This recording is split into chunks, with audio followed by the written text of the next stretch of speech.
Hello everybody. We have a game with the white pieces on our speed run against Bayern Banik, a 1000 rated player. And we get a Rui Lopez on the board. We're happy to see it for our speed run. And let's see how black responds.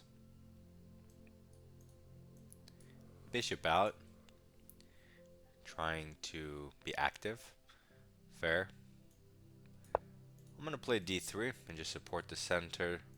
Maybe I can take his pawn after capturing.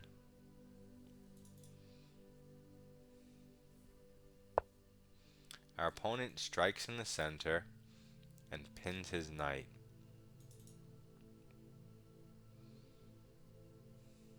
So I'm going to take this pawn that's hanging in the center and ask how's he going to handle this tension? What's his move here? And I don't know what his move is here, so Queen f6, threatening mate in 1. That's his move. Not an actual threat though, kind of weird. I'm going to take his knight because it's with check. Instead of taking back, he lets me win a piece for free. How is he rated 1000? Nobody knows. So we're going to take another free piece with check. Now we're just up 2 pieces in 7 moves. 2 pieces in 7 moves against the 1000 rated player. What's your elo? Are you below 1000? Why? He goes king e7. Our knight's currently hit. The checkmate's hit. But we could just go d4. 2 birds, 1 pawn. And he should resign so we can go to the next game. And keep on climbing. He heard me, and thank you. We go again against the 1008 Vomi. Let's see if we get another Rui Lopez on the board. No. Scandinavian, but we don't want to go into their theory. So we play the Popiel Gambit, d4. At the worst case scenario, you have good activity. Let's develop the piece and attack the pawn to equalize material, because he just took a pawn. He develops and defends. We develop and attack the defender of the pawn, threatening to capture.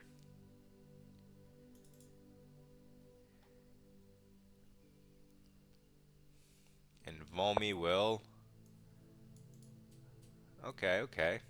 He moves the knight. He doesn't blunder a full piece or anything, so that's good. It does hang the pawn, though. So it is a weird move. I'm going to take my pawn back. And I have a pawn presence, develop pieces, open diagonals, and it looks like he hasn't moved a single thing, right? Just the knight. Which he moves again. This doesn't create any threats. This only helps us solidify our position with a free improving move c3. So, bad decision by Vomi. I would love to have a one-on-one coaching session with these guys. It would be so easy to explain this stuff to them. So they go back, wasting turns. And even though I just went c3, I'm going to go c4 again. It's not a waste of time because I keep getting the turn back. Should he go back here, now we have the added option of queen to the side. But he goes to the Alekhine square of knight b6, which does not create a threat. We don't want to kick it and let him back into the center. We just want to maintain what we have. So, let's develop a new piece. And now look at the position. It looks amazing for white, and black looks ridiculous. You know, the starting position with the misplaced knight. It's probably better at home on G8. Now he makes a one-move threat with a pawn. I mean, you can retreat it this way or this way. It's up to you, but as I don't want to give him the fianchetto with tempo, I'm gonna go this way. He develops a piece, pins the knight, but if he takes it, that's good for me. It'll develop my queen. So let's provoke that trade. There we go. Now we have a queen on the long diagonal, and he doesn't have a light square bishop to defend. We're also targeting his king's light square. So he plays f6, which severely weakens the light squares even further. And now on this check, it's almost checkmate, except he has the escape square. Check. Here. Check. Wherever he goes, you have this follow-up. It's interesting. We could start with this and hope he misses checkmate next move. But if he just plays the pawn in the center, I mean, I guess you are threatening stuff, so it's not just a trick. Okay, let's go for it to try to end the game immediately in one move, checkmate. And even if he spots it, we can get the bishop pair, we can get a pawn. You know, we're out of the way of our queen, which has other threats. So it's really just terrible for black, so we could do what we want.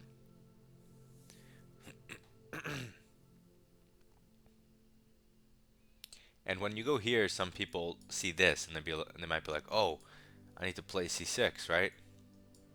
Then they just get mated. So you have to keep your eyes out. There's only 64 squares, but there's a lot of things going on.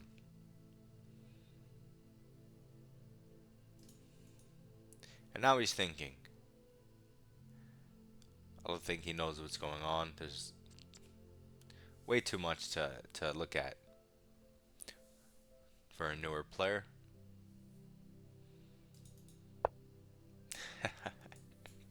Did I call it or what? Of course, it's still checkmate. He just has one extra move, which delays it. And that's the game. So, hopefully he doesn't try to run out his clock, and he plays g6 or not. There we go. If we get the checkmate, we climb a little bit. And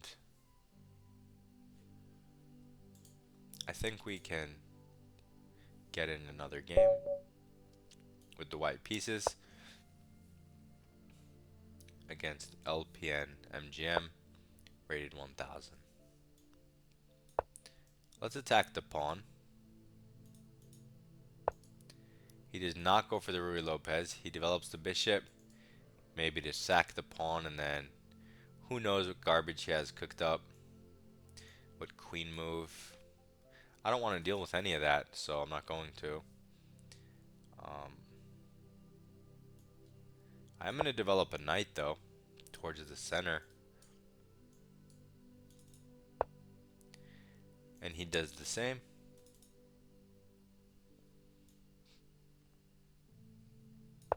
I'll develop my bishop towards the center. He solidifies his center. So it's going to be very symmetrical. But whatever. Nothing you could do about that. Maybe we could try to spice it up a little bit. So first we'll play the pawn here and defend. Now he might just castle. And if he does, okay, he doesn't. He copies us exactly. So we have an exactly symmetrical position. Super boring play by black.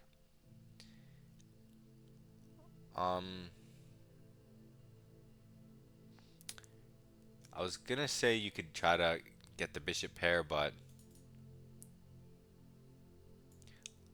instead let's develop our last piece with a pin. We can add more pressure with our knight.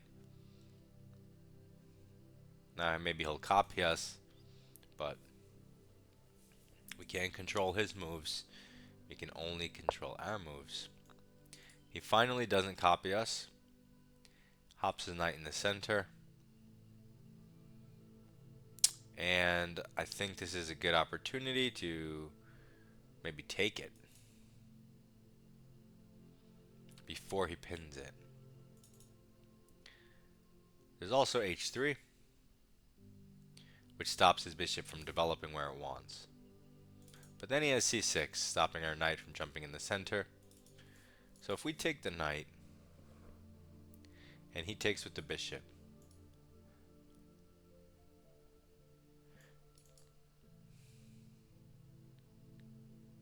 and we hop the knight in, can he sack on f7, take?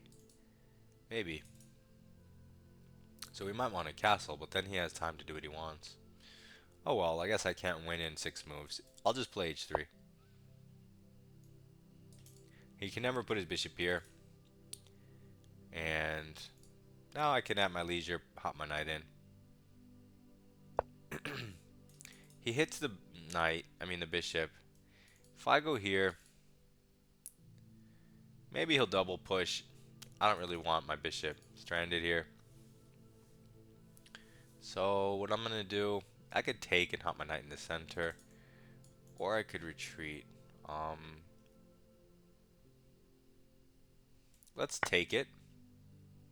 Force his queen here. Then we get the free improving move, hitting 2 things, so he has to go back home. And then it's a forcing sequence that gets our knight in the center, and then we get to kick his knight, which is always fun. He has this check he could put in. Okay, instead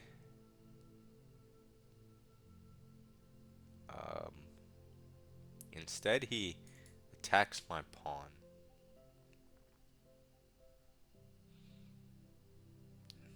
That can't be good, right?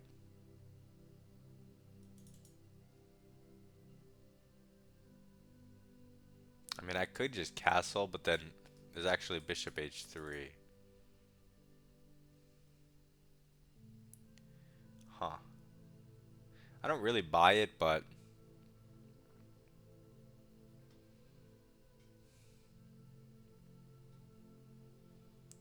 okay, let's take this with check. I don't believe this guy.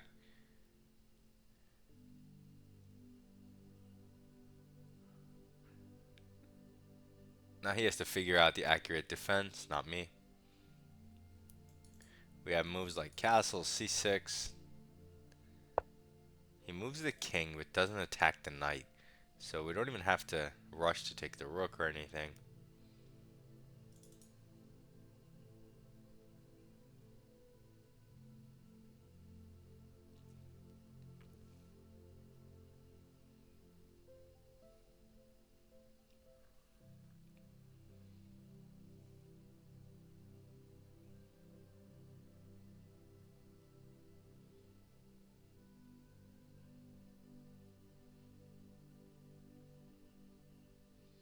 If I play c3 and attack his knight, if he takes my pawn, I get a piece, he gets a rook. I go here, he queen trades. He gets a pawn, I get a rook.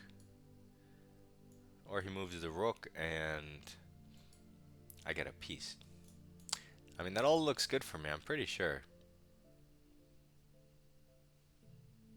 Otherwise, I get a rook, and he has to take, let's say, here. Then I get a knight, so that's 8. He takes 5, and then he takes 3. So let's go down the other line with c3. If he takes here, our queen defends. So in order for him to try anything, he would have to just take here and hit the rook. But he moves his rook instead. But now he's just hanging stuff. So that makes no sense.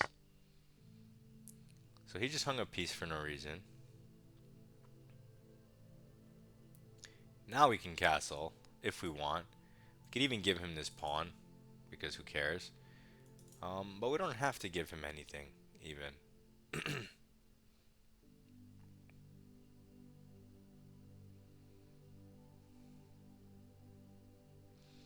can even play g3. Just stopping the pressure. Our king has a nice hole to hide in when it's castled. We don't even need to castle it.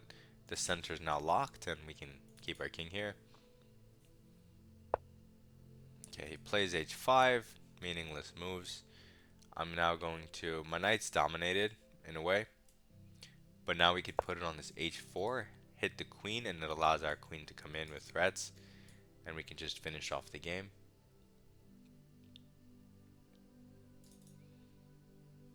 And our position looks amazing.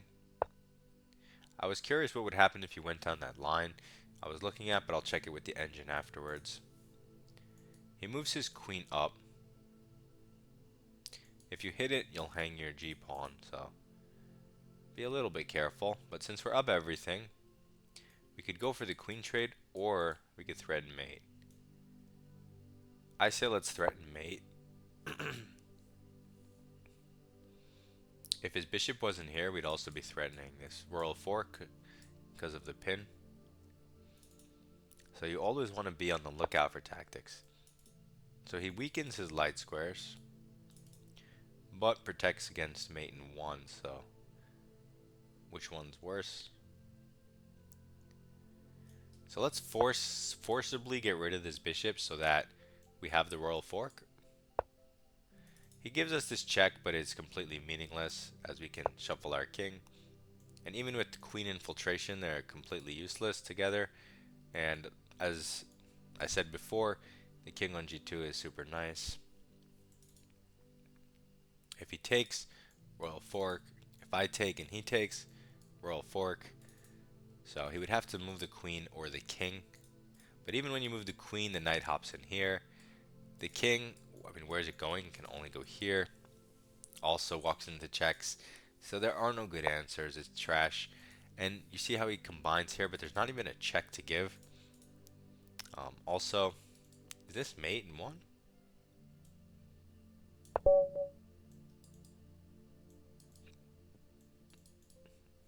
Check out that construction. Wow. There's mates everywhere around a weak king, as you can see. In my games, I find a plethora of different mates all over the place. So, what was I curious about? Okay, so when I hit his queen, and he goes here, it's a blunder. It goes from an even position to minus, or to +2 in our favor. So he was supposed to go back home or intermezzo the check, because then I don't have time to do any of this stuff. I have to respond. And then he gets at the very least the queen trade, and then he has time to defend this, right? And it's a completely even game.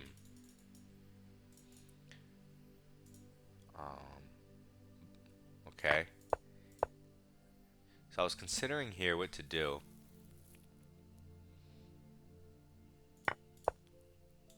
And I said I don't believe him.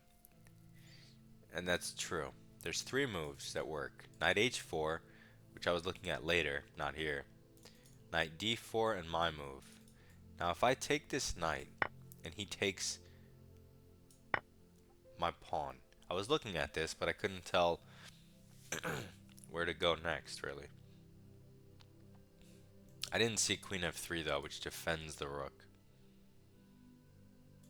Okay, so that works, but they have so many moves. Even just king d2, he can't take the rook. He gets the piece back, but then this. I see. But the simplest thing to do is my move, and I could have sworn he would go king d8 to keep pressure on the knight, trying to force me to react immediately. Knight h4 hits the queen and defends the pawn as an intermezzo. So it might be a saving grace. If he does go here, you could take the rook and he's not threatening the pawn. If he goes here, he's hitting your knight, but then you could take the rook. Okay, so if he does hit your knight, it's important that you throw in this intermezzo, which defends the pawn. If you just take the rook right away, then he's going to take the pawn. And here, your rook is hanging and your knight is hanging. That's the problem. So you get rid of the knight with force by taking a piece.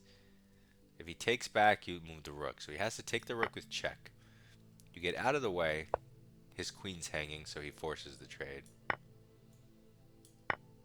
Then he takes your piece, and you're just worse. So it's very important to throw in knight h4, and you're just winning. If you don't throw it in, you're either even game, or you could be worse. But he went the other way. And so now, you don't have to go knight h4. There's multiple winning moves. I think I played c3 here. Yeah, c3 is just one of multiple winning moves. So the best is you take the knight. I don't remember what I was calculating at this point because there's just too much going on. If he takes the knight, you can just take the rook. If he takes the pawn, oh yeah, we always have this weird queen f3 resource, which always is a great move because it threatens checkmate. So that was interesting. Hopefully you learned a little something. Good luck in your chess as we continue to climb.